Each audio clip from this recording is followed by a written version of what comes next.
standards in global supply chains. Oh, let's see, we got someone got recording going, great. Yeah, this is part of a 3-panel series that Kelly, Pike, and I have been working to organize with help from a lot of friends who are here on the call as well. And for our session today, we have something a little more sort of interesting and non-traditional in that we're going to show a documentary video alongside a research presentation. And to introduce those, I'd like to welcome Lance Compa out of retirement and into Lyra. Lance, take it away.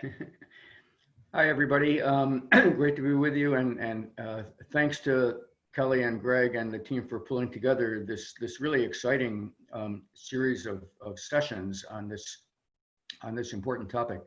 My role is mainly ceremonial, so let me get the ceremony out of the way and get to the rich presentations that we're about to hear. Just quickly, as you know from the program indication, Chris Raymond is a PhD candidate at Cornell ILR School.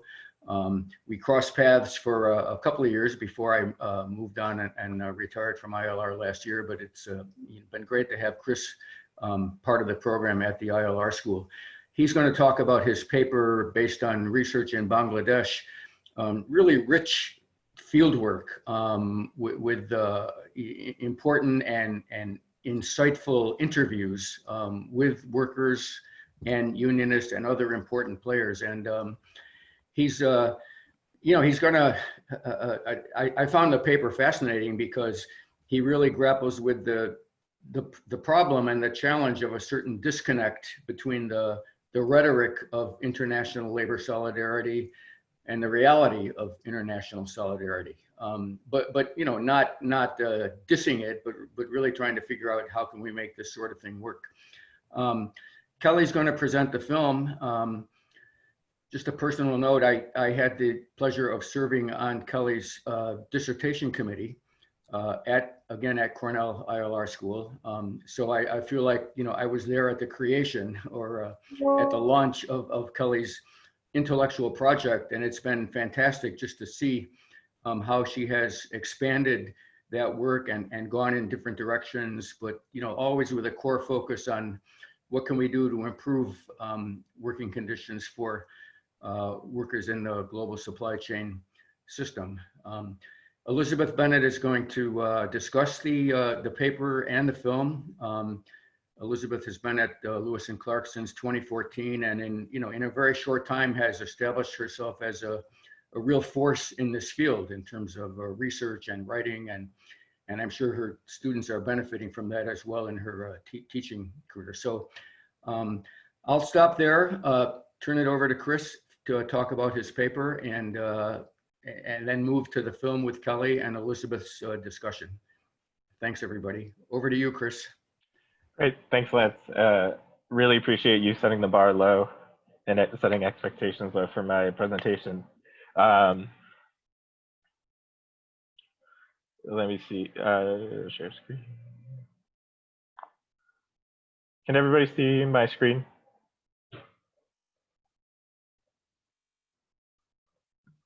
Yeah, you can see it. Okay. Oh. As if I'm more. Okay, as Lance said, my name is Chris Raymond. I'm a third-year PhD student at the ILR School, and today I'll be presenting some of my research conducted in Bangladesh on labor transnationalism and the local trade union movement there, concentrating on the garment industry. For those of you unfamiliar with this photo, this is a picture taken of the 2013 Rana Plaza factory collapse. One of the worst industrial disasters in history. And in response, global union federations, Industrial and Uni Global Union, as well as key international labor NGOs, were able to pressure primarily European brands into signing the Bangladesh Accord, which had a particular emphasis on fire and building safety factories. Unlike most of the research, rather than focusing on the Accord as a particular specific instance of labor transnationalism or transnational solidarity, I'm choosing to frame it as a broader project of particularly Industrial's work on labor transnationalism within the sector and within Bangladesh. So just as a brief overview, labor transnationalism has a pretty broad definition and has roots in early writings on the labor movement, but really saw a shift in focus in the late 80s and 90s, and presented transnational solidarity as a counter-hegemonic power to the expansion of multinational corporations, particularly in the global south. And in particular, scholars have focused on the ability of unions to leverage structural, associational, and coalitional power in favorable conditions where global south unions may not have much power to begin with. However, while there's an emphasis on power imbalance between labor and capital, scholars have also pointed out the imbalance of power within the labor movement itself, particularly between global north unions like Industrial and Uni and global south union and local labor movements. And this is what Mark Anner has termed the paradox of labor transnationalism, in that oftentimes local concerns are subsumed, or there's a trade-off between the interests of the global north unions themselves as well as the global south unions. And just a key distinction in the literature, in early writings on the apparel industry, there was a focus on transnational activist campaigns. These were usually one-off instances between seeking to leverage shame and blame tactics against multinationals and local factories. But gains in the apparel industry were relatively limited, as oftentimes after the conclusion of a successful campaign, the newly formed union would be disbanded or dismissed, or the factory itself would move entirely just a few years after this success. So recently, there's been more of a focus on the establishment of transnational labor alliances or transnational labor networks. This draws a lot on literature by Nathan Lilly, as well as Jamie McCollum's research on the maritime industry and Uni G4S campaign, respectively. But there's been little study of transnational labor alliances within the apparel sector itself. And then just focusing a bit on the Bangladesh case in particular, there's little existing scholarship on labor movement fragmentation, but it's been highlighted as a prominent issue within the global south. There's a general assumption that fragmentation weakens local labor movements, and this fragmentation can come from a number of different sources, including genuine political differences, the formation and creation of yellow unions, as well as corporatist legacies, particularly in post-authoritarian states.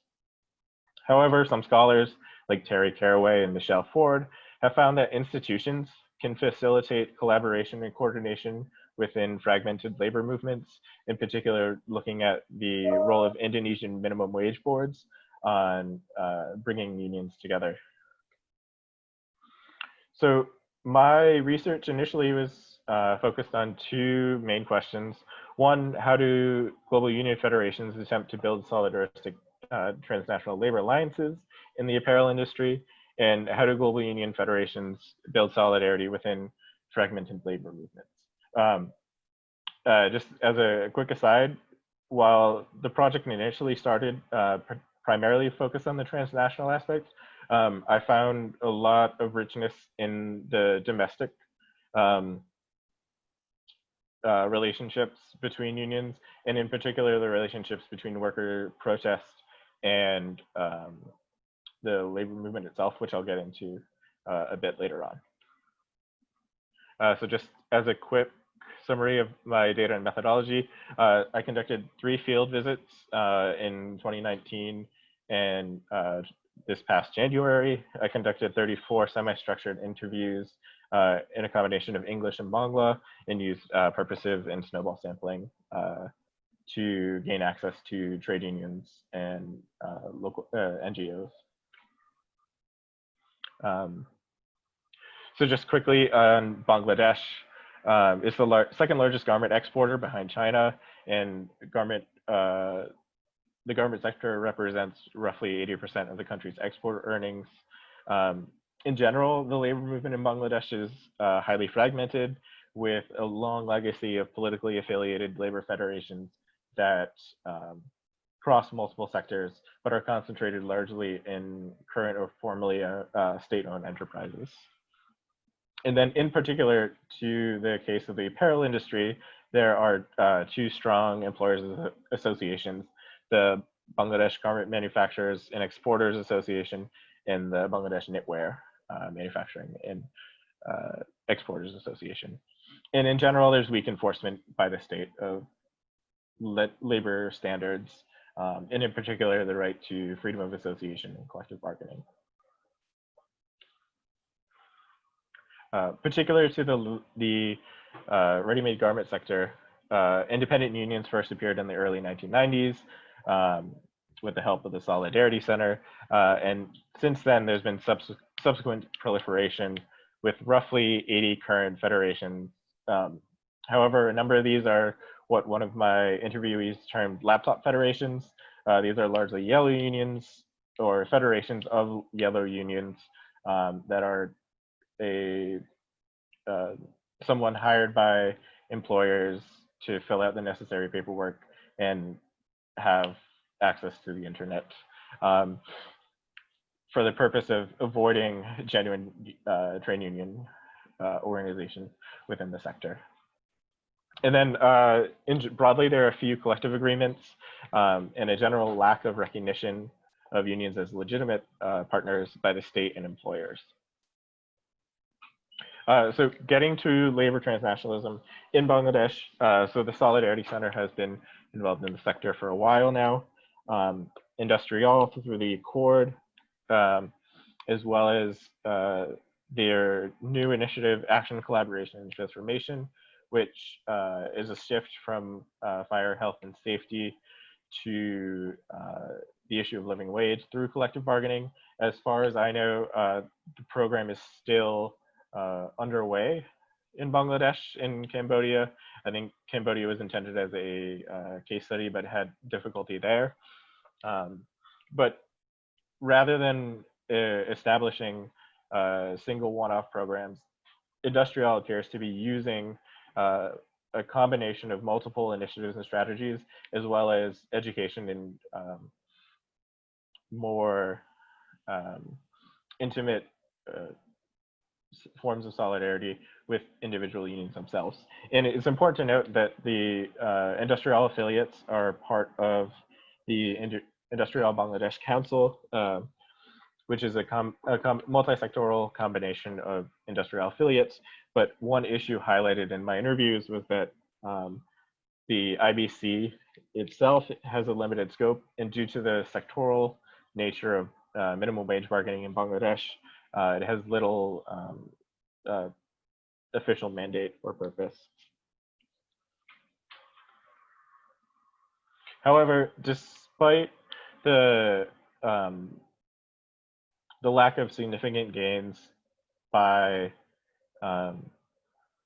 internationally driven efforts to promote solidarity, what I found was that worker protests actually served as an effective vehicle for inter-union collaboration, particularly with the lead up to minimum wage negotiations. Bangladesh labor law stipulates that sectoral tripartite minimum wage bargaining is scheduled every 3 to 5 years, but in the apparel industry, it's only been preceded by significant worker unrest, including in 2006, 2013, and then most recently in 2018. While workers have been able to increase the minimum wage after each round of bargaining, there have been few gains outside of minimum wages. And contrary to what we might expect based on research in Indonesia, the institutional role of these minimum wage boards has been undermined by the lack of fair representation. Firstly, although the labor unions were able to collaborate and provide a unified demand for 16,000 taka, the local currency, they were unable to choose their representation within the minimum wage boards, and the state ultimately set the wage unilaterally. So based on my research, what I find is that there's limited influence by global union federations on local solidarities. The Accord and other initiatives thus far have failed to improve social dialogue due to the entrenchment of powerful employers association, as well as the limited scope of their programs thus far. However, worker mobilization has facilitated collaboration, but has seen little gains outside of minimum wage. And this is something, this last question is something that I was pondering this morning, but I'm curious, and I'd appreciate folks' feedback on this. Do apparel sector transnational labor alliances inherently differ from those in other sectors like the maritime industry and automobile manufacturing?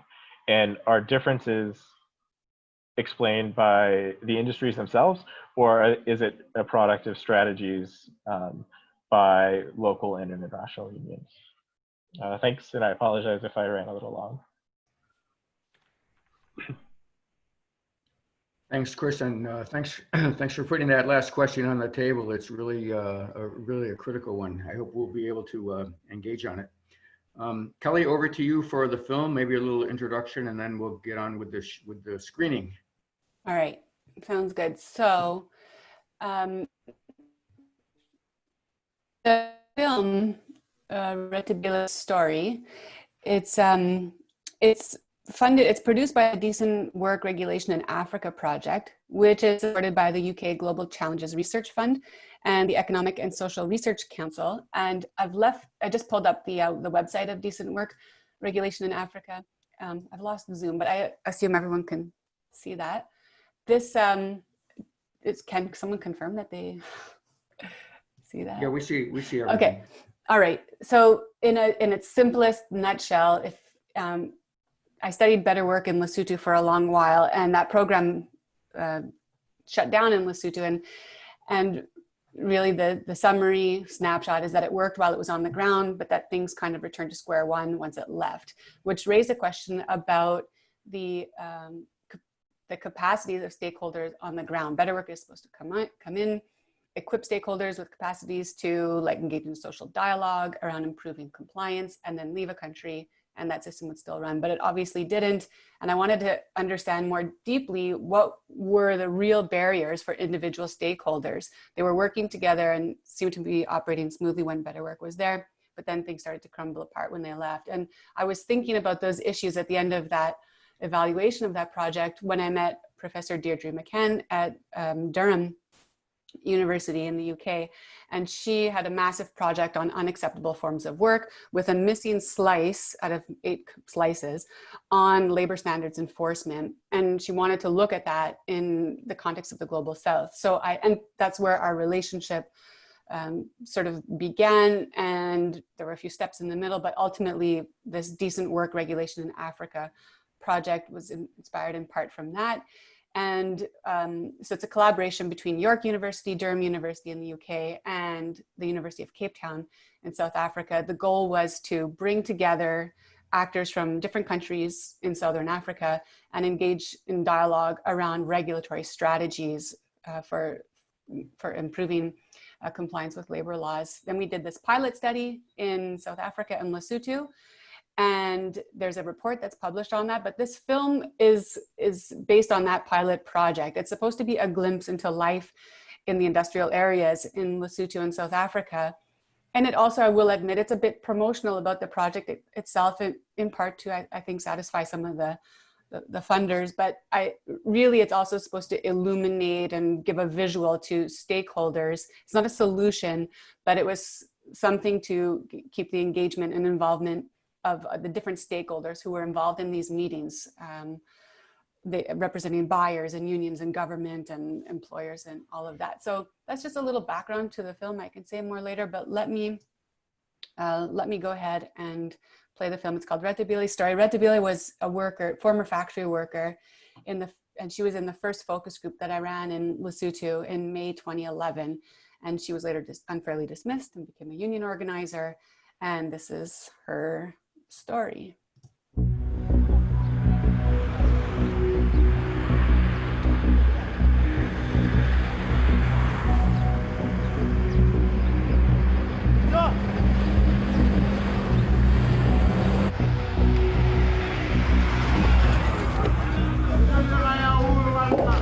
My name is Rethabile, and this is my home. This is Lesotho. So long time back, I used to work at the factories. So these are the factory that I used to work just behind us.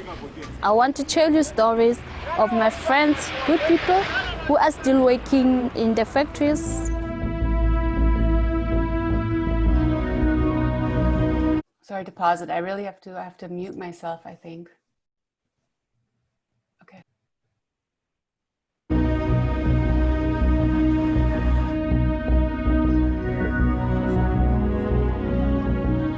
I was hired January 2006. The conditions wasn't good at all. Everything was bad, even the management. They didn't know the laws, even us as workers, we didn't know our rights. I left the factories in 2010 and conditions aren't getting any better. The clothing industry in Lesotho is almost entirely foreign owned, more than half by Taiwanese and Chinese investors. It employs around 40,000 workers. Over 80% of them are female.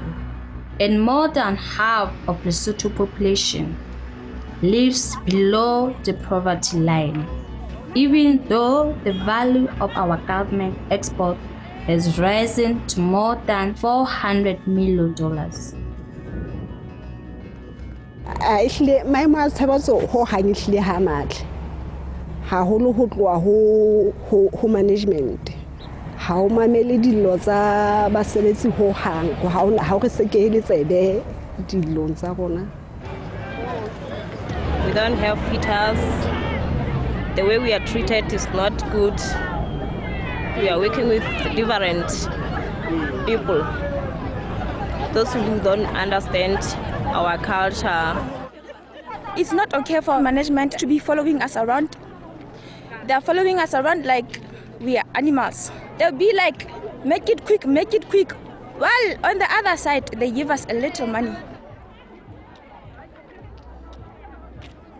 Hai be re bomme ba malapa o sile bana hae go tla botho ska arabela cell phone ka mosebetsing ntho eno it's obvious e fana ka bothata ho hae hai be ke tla fuma ngwana ka hana le bothata sekolo bothata bo ba hae ke tla lo botseba mantsi bua ha ke chaisa hobane re leng ke sa dumelle ho arabela cell phone ka mosebetsing. I feel as if we are trapped because we don't have another options. One of the main issues is that the management don't understand the working people of Lesotho, and it appears some factories have little interest in their well-being. The challenge re di fumanang ke tsa hore re fumana kgethollo e matla. Re na le bokamedi bo nang le kgethollo le ma-China a fuwe matla a maholo a hore a etse dintho ho latela bona not molao ha ba etse ka molao. Our project team in Lesotho, including our filmmaker Darren Heckerson, tried to get access to the factories, but unfortunately the owners wouldn't allow them into the ground, except for a journey in a factory compliance manager's car. We're all trapped in a car. Well, the factory manager's cars. The compliance managers. They're going to see us. Yes.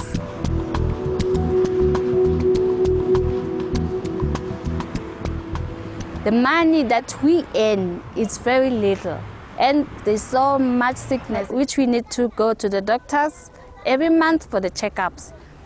Then to go to doctors, we have to use transport. We are paying rent, taking children to school, giving back our mothers at home. for food. Haholo jwalo ka motho a seng a sebetsa a le mong. Ke ne ke lebeletse go mohlomong mosebetsing wa ka nakong e re nyollelwang meputso go ka etsiwa gore re fumane meputso e phedisang bana ba rona empa ha re fumane ntho e jwalo. Ha ke sana yena.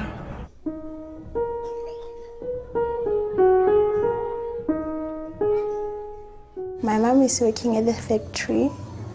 She's a single parent and she has been single from 2006. She doesn't have anyone to help. Here we pay 400 malut every month and my mom earns only 1.5. And do you both sleep in that bed? Yes. Together?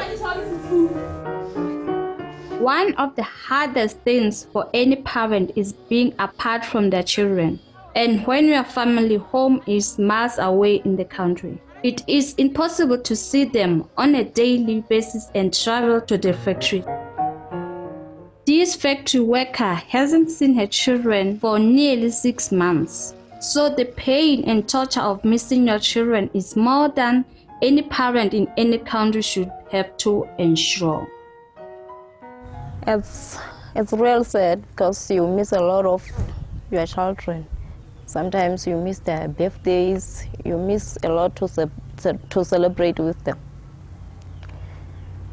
And every parents love every moment to be with to their children. We don't save a lot because every month they have to send money to them. Like now it's winter. Every kids need warm clothes. In winter, although it is up to 20 degrees Celsius during the day, at night everything freezes. When we opened the crew car first thing in the morning, the whole windscreen and the car itself was frozen over. People of Lesotho, heating is a luxury they cannot afford, and for most, even transport is out of the question. Some workers are forced to walk up to 20 kilometers to and from work each day. Re tabe re sebetsa a bona na re tšhaisa ka nako dife maria jena ke shwalane ka re ya sebetsa fela at the end of month ha ona tšhelete re ifumanang ha hona letho di salary tsa rona ka nnete di a re pitlibisa re isa bana dikolong re ya palama re ya ja hodima yona ha o gola 1.4 kapa 1.2 o hodisa bana jwa hodima tšhelete e jwalo.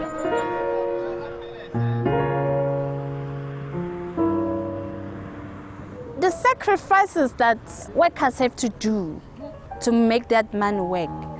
Some people don't take their children to school. We have to borrow money to the lenders. It has so much interest, which is 30%. As well as working to pay off the loan sharks, we are working at the risk of our own health. Some of this machinery is unsafe, and the equipment that we are given does not protect us from it. Re sebedisa dintho tse kotsi jwalo ka metšhini e kenywang dithipa. Dikotsi di etsahala haholo ka moo sebetsang ha batho ba lemetse ka moo motho wa nkuwa ho thoka dingwa tšhelete ke company o iswa ngakeng o fihla a siuwe fela mono a fuwe tšhelete o kena ngakeng fela.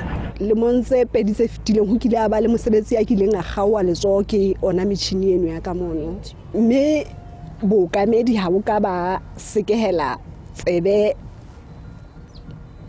temalo eno ya motho eno. We managed to track down that man so that he could tell his story.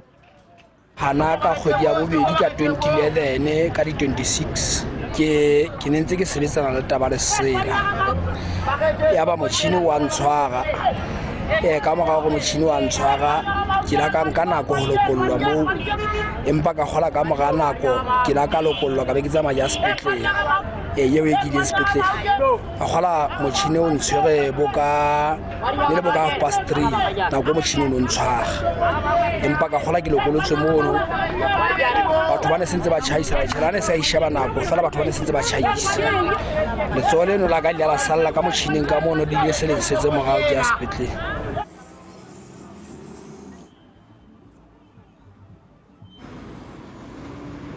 Accidents do happen, but the real issue is the lack of provision for daily health. We are breathing in dust and fibers every day, and because of that, we regularly get diseases.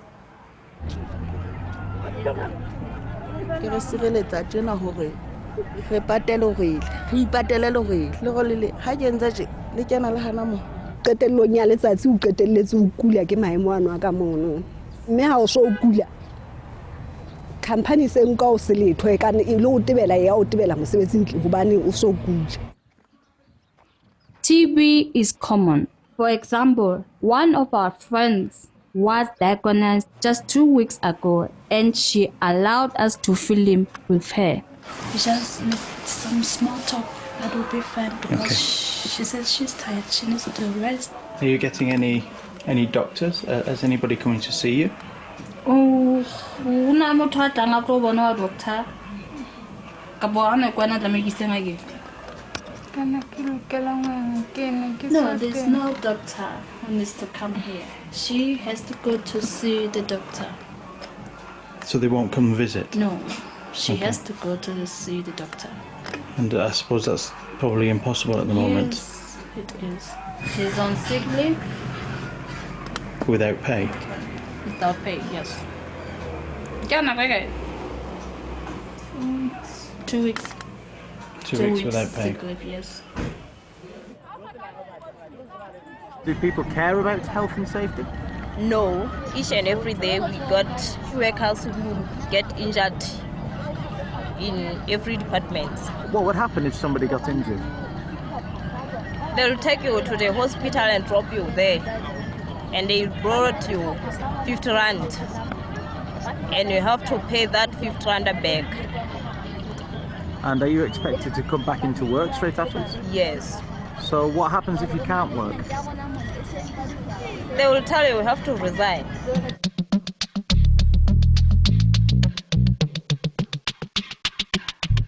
The only hope for Lesotho is for all the stakeholders to work together. The unions, the Minister of Labour, the Labour Commissioner, the employers, and the buyers. We visited some representatives from the garment workers' unions. We are trying our level best to see that there is a good relationships between the workers and the employers. All private sector workers in Lesotho are living below poverty data. Therefore, this year we are expecting the government to increase the minimum wage by 15% for other sectors and 2,000 maloti for the textile workers. The main mandate for the union is to make collective bargainings and to see that the rights of the workers are observed at the workplace. That's the main call there, to represent workers legally on the issues concerning them. Our strategy is to organize workers collectively and make legal strikes where we have the majority. We were invited to one of the rallies protesting against working conditions in one particular factory, one of many rallies that happens throughout the year. The procession on Sunday will be petitioning our Minister of Labour. Long live the working class! Long live! We are expecting between 1,000 and 2,000 workers on Sunday. This is the second petition. We petitioned the ministry through the Minister of Labour.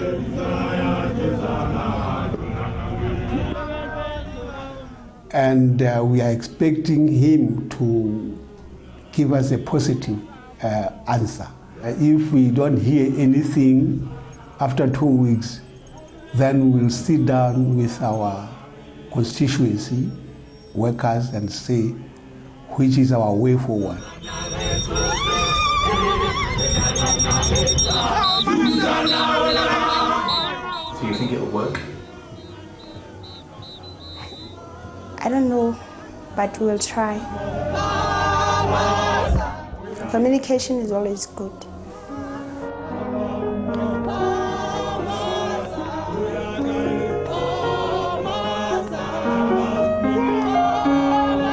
At the conclusion of the protest, we handed our grievance to the Ministry of Labor. All we can do now is wait and hope. Rallies like this are essential and victory for the workers and the unions.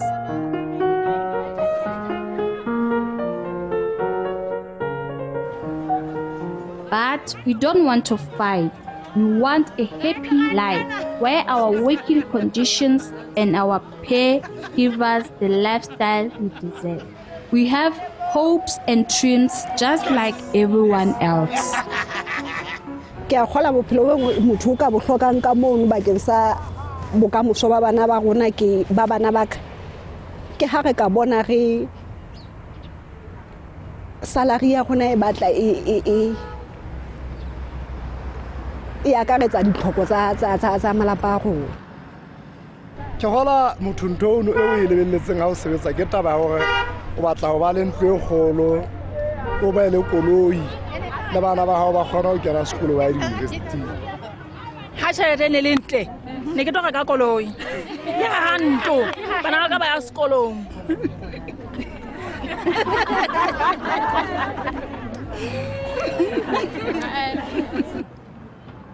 Is it realistic to have such dreams? Is my country heading for better times? I don't think there'll be any solution because politics have taken over and only people who are high will only get that opportunity to study. Like tomorrow there'll be a party in stadium for our Prime Minister and he's gonna give lots and lots of money to people who already have money, whereas us here, we are suffering. The economy in the region is declining, and we are very worried what's going to happen in the next 5-10 years. The government doesn't take the workers as the potential people. We want to teach people, the workers, the way young workers, about their rights, and that unity strength. That without unity, there's nothing they can do.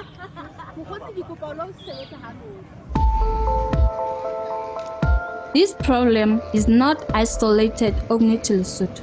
It is happening in many countries across the world. In Cape Town, they have their own problems. We visited factories there so that we could understand the problems the workers were facing and the challenges they had in South Africa. We are fighting for wages for our workers. Do they care how we come to work and not even want to give us that extra money? I mean, the petrol go up, food go up, you have to pay your children, maybe your grandchildren's school fees. We're single mothers. So why must we struggle for wages where they're not doing us a favor. We must work for our money. I mean, every year we must struggle for extra wage. Now they talk about the minimum wage. That minimum wage is so little. I wouldn't like my children to be to work in the factory. I would like for them to study further, to become something in life. Because we as factory workers earn much more little. To me, as a worker, I don't know what rights I have. You say you have that right, if you come step forward, then you pay consequences regarding that.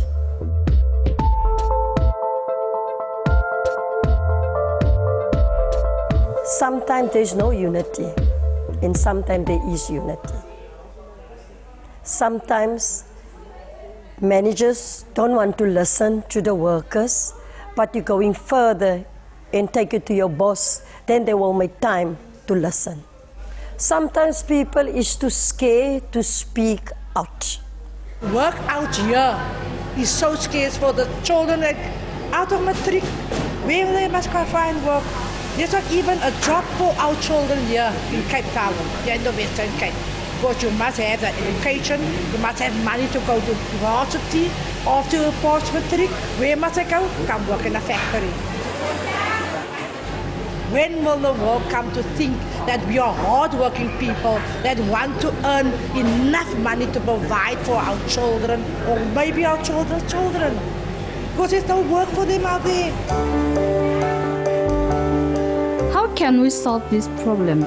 It's not easy, but it is essential that workers have a decent lives here in Lesotho and around the world. I am part of the project on decent work regulation. It is led from the University of Durham in the UK. It responds to the Sustainable Development Goals. We believe that to solve these problems, we need to bring lots of different people together. The UN, governments, trade unions, employers, and workers themselves. It's important that local people are heard. Decent work regulation. Let us share our experience and ideas. I went to Durham to talk about Lesotho. It was my first time in Europe. Everything was very different from home. We also had a workshop in Cape Town. We agreed that to solve our problems, we all need to work together. We are interested in how labour standards can be more effectively enforced, and our focus is on the garment sector here in Africa, which is a crucial sector for development in the region, but also often a host to rather poor working conditions.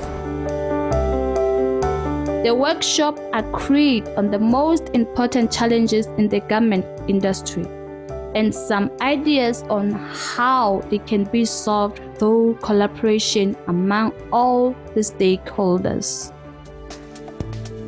One thing that I think was really good about this workshop was a chance for people from different countries, representing government, business, labor, to all get together in the same room. That doesn't happen very often. There is no way we can make gains on poverty reduction if the work that is provided is not based on decent work principles. Communication is the key. And by that I mean internal communication. There's been a lot of talk about the various stakeholders, the ministry and regulation, but I think that the workers' voice needs to be empowered and to be engaged with. People are losing their jobs every day.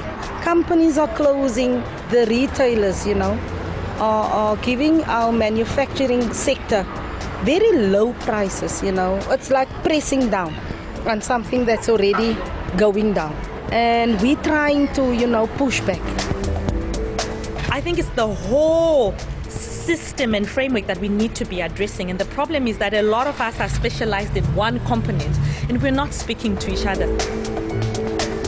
If we were all to respect that workers have the right to organize, respect that workers have a right to collective bargaining, and I think that is where we should start. And if that can be adhered to, then half of our job will be done. As an ILO official, one of the things that I will advocate for is the new initiatives that are taking place, whereby there is a cross-border collaboration between member states to ensure that the compliance is taking place.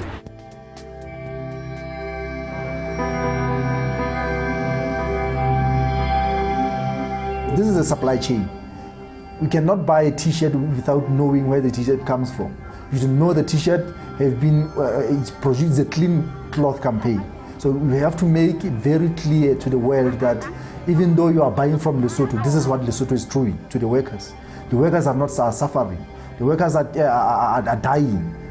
So if the world should come to the workers' rescue, I think we can go somewhere, because they will boycott the clothes until the workers are here.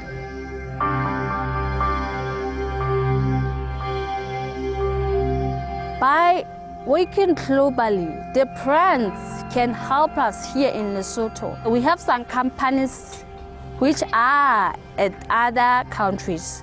These companies started here home their working conditions there are good. Even the money they earn are good.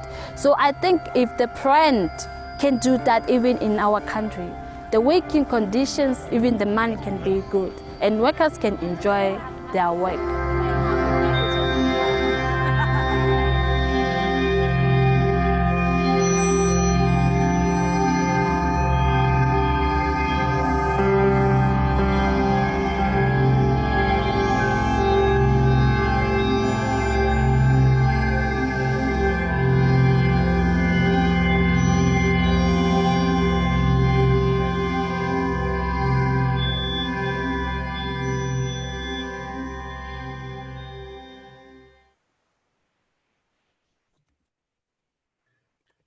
Thanks, Kelly. Thanks for sharing the film. And do you have anything else that you want to add before we ask Elizabeth to begin the discussion?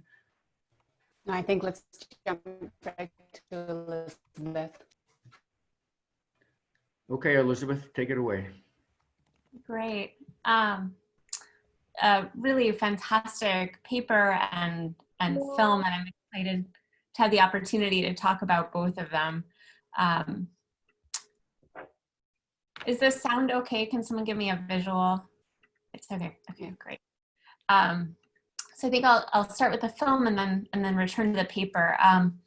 The film did such an excellent job of using images and firsthand narrative accounts to communicate the gravity of indecent work and low wages in global supply chains, particularly highlighting specific problems that are associated with low wages, like struggling to support families, traveling home to see children, purchasing transportation, and avoiding loans with interest rates up to 30%, and with the specific problems related to indecent work, of not having sick leave or facing workplace accidents, limited access to communication while on the job.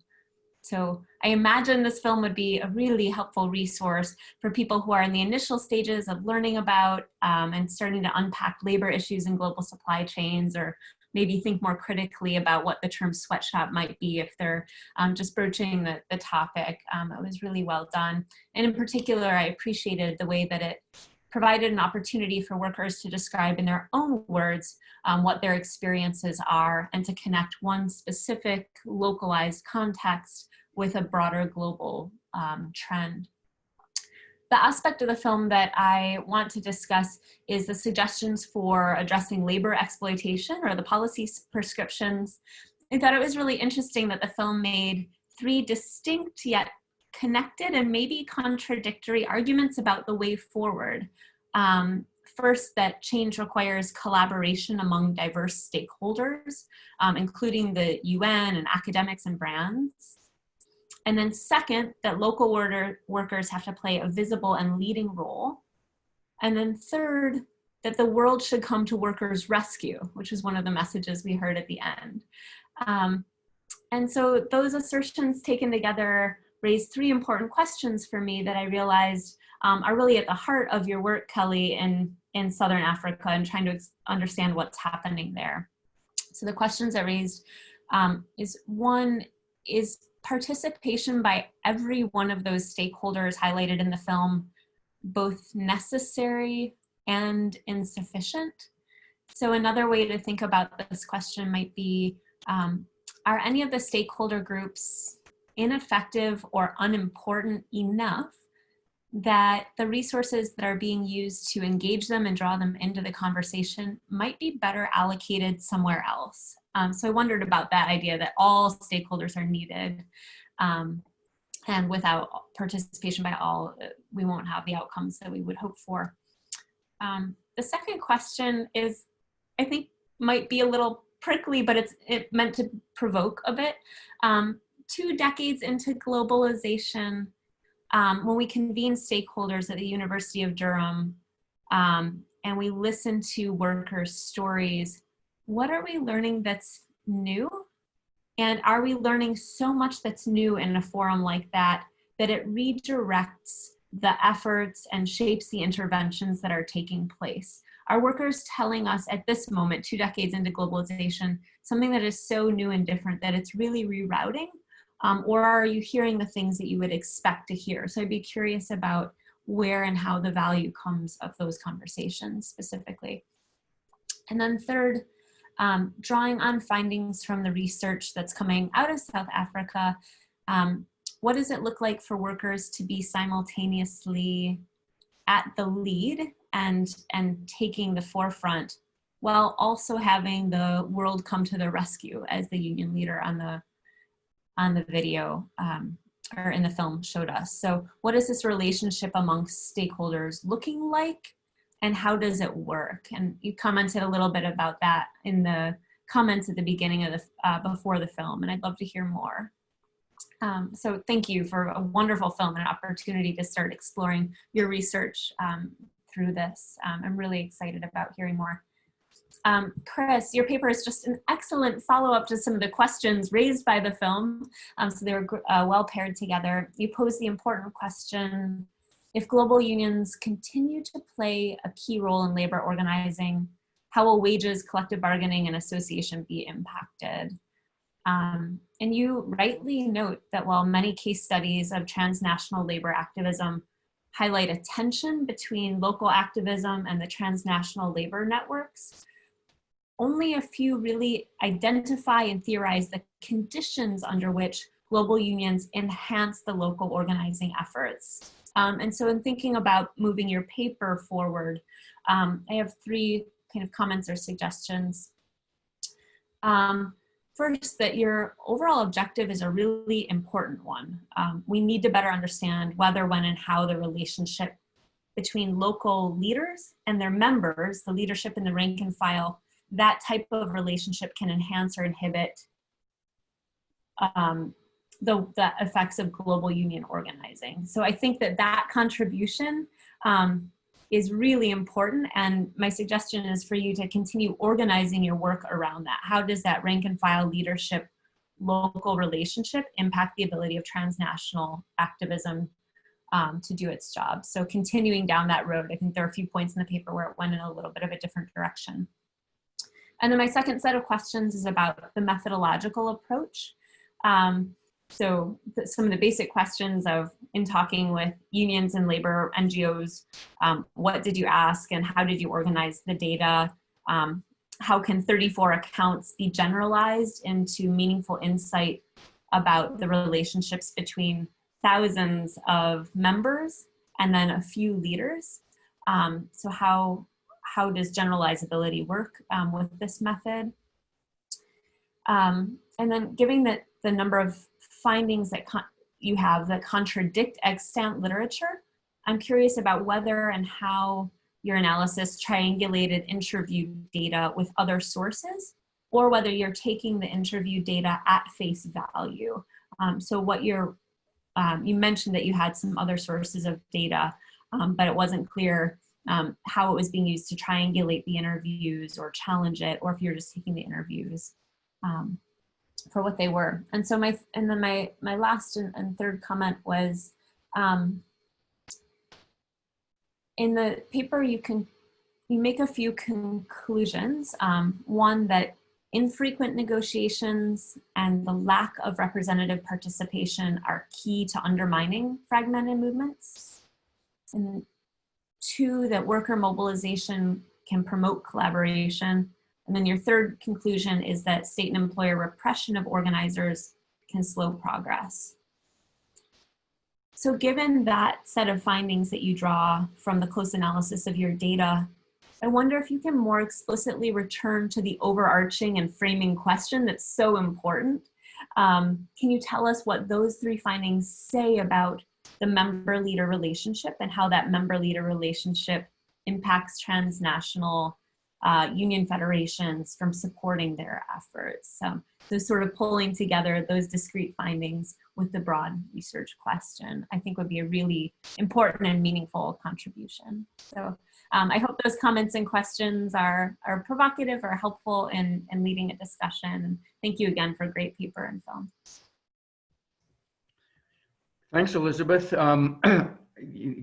Kelly and Chris should have an opportunity to respond to the comments. But first, let's see if anybody else, I don't know, maybe I just can't see raised hands, but I'm not sure. But let's give anybody else a chance to interject, an observation or a question, and then Kelly and Chris can handle everything that is thrown at them. I guess it's just first come, first serve. I don't see raised hands. And I'll wait a few seconds to see if anybody else wants to weigh in. Okay, go ahead, Kelly, and then Chris with some responses, and then we'll see how the discussion goes from there. Okay, so, when I started my research in Lesotho, I was looking at the Better Work intervention, and I thought this is going to be great. This is like the forefront of labor standards, regulatory initiatives. It's multi-stakeholder. It's going to do better than the other attempts. And it was all about developing local capacity. And so then fast forward, 10 years, again, it didn't work. Like, was this just another failed attempt? But there are some benefits, right? There are lessons that can be gleaned from that. But at the end of the day, you think, well, what really held people back? Why do we see the same conditions over and over? There's obviously something wrong in this system. There's a bit of a glitch. This is still a better approach, getting all stakeholders involved, but there is something that's preventing it from operating smoothly. So let's go in and take a closer look at what opportunities there are, and what's holding people back. Like a labor commissioner can have the best intentions in the world, but if the minister keeps changing over every couple of years because of political instability and volatility, there's no real basis for which change can start to take hold. That was just one thing. You asked 3 questions, and I wanted to do more of right. So my point was, at the end of all of that, despite all these efforts to develop local capacity and whatnot, I started feeling a bit pessimistic. And I thought, you know what, in the end, it really just comes down to buyers throwing their weight around.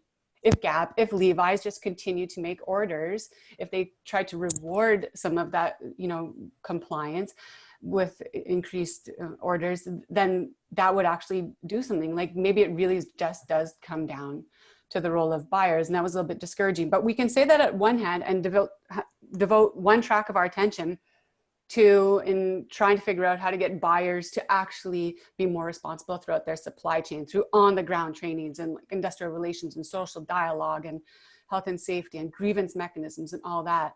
But at the same time, we don't want to give up entirely on this other domain. We simultaneously need to keep open this track on what can happen with local actors. And that's where I think this research and some of the policy recommendations, looking in those cracks to see where could this have actually taken hold, and maybe Better Work could have collaborated more with local development institutions and the local textile exporters association. There could have been increased dialogue and coordination, talking between different inspectorates and synthesizing those efforts. So it's not hodgepodge.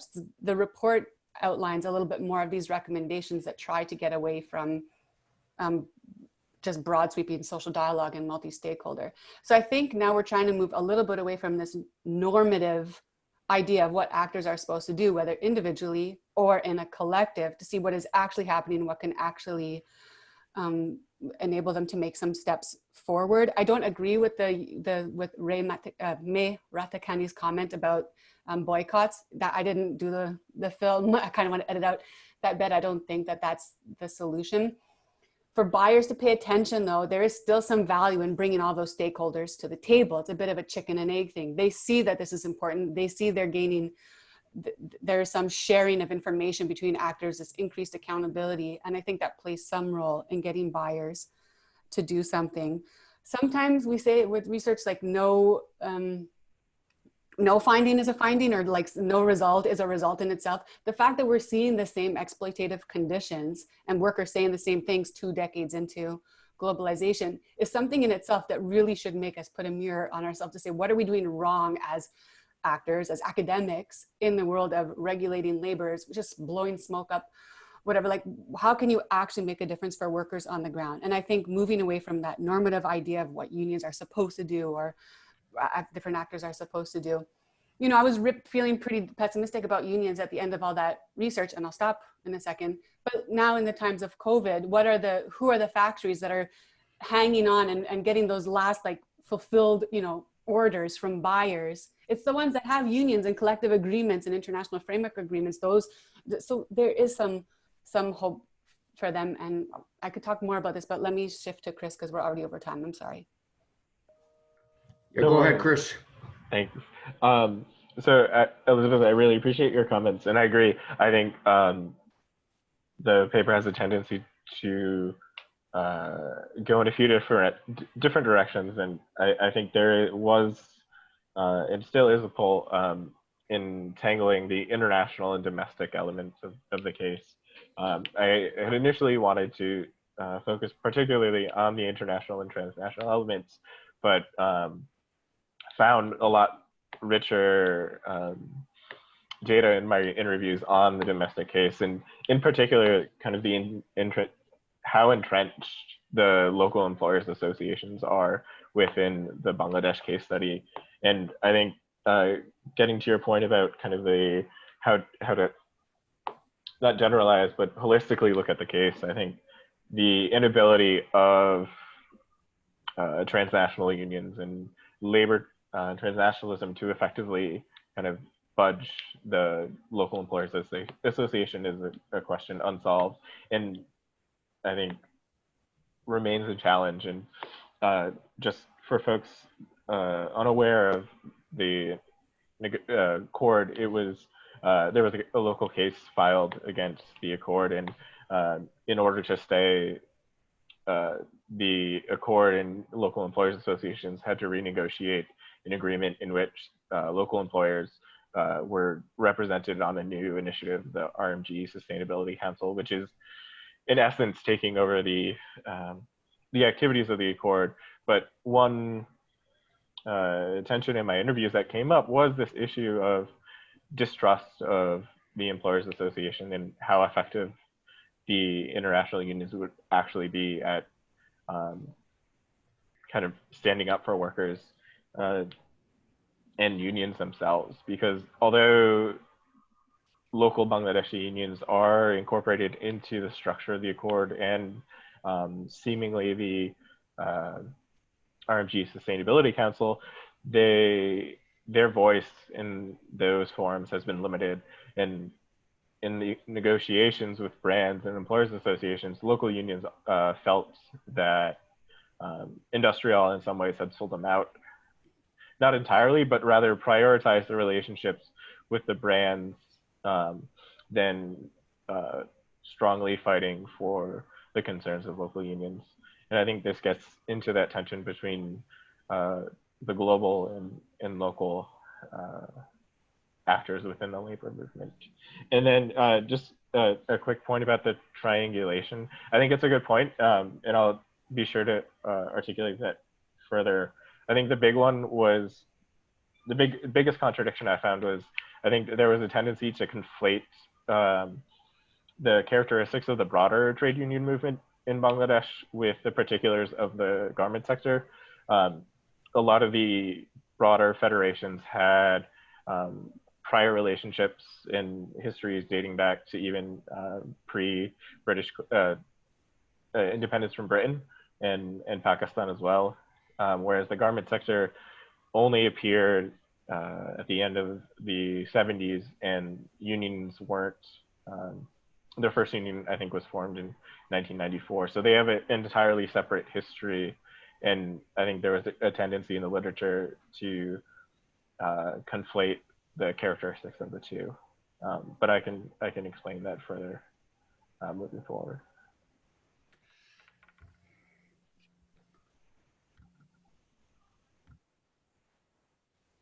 Okay, thanks, Chris. Greg, where are we? Are we over our time, or do we have until 2:15? I'm not exactly sure. We are technically at time. That said, the LIRA supervisors haven't been actively trying to kick us out yet, maybe, but I think that said, we should probably wind down in case this room's in use.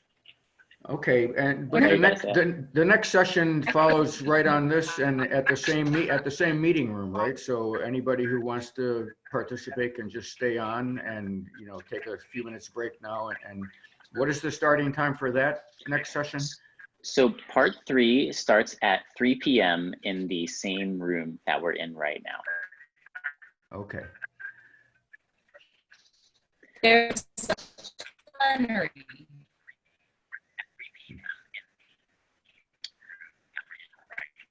All right, well, thanks everyone. And thanks to Elizabeth for that. Right, awesome but there's a discussion. plenary that starts in about 15 minutes. All right, the plenary. Okay, good.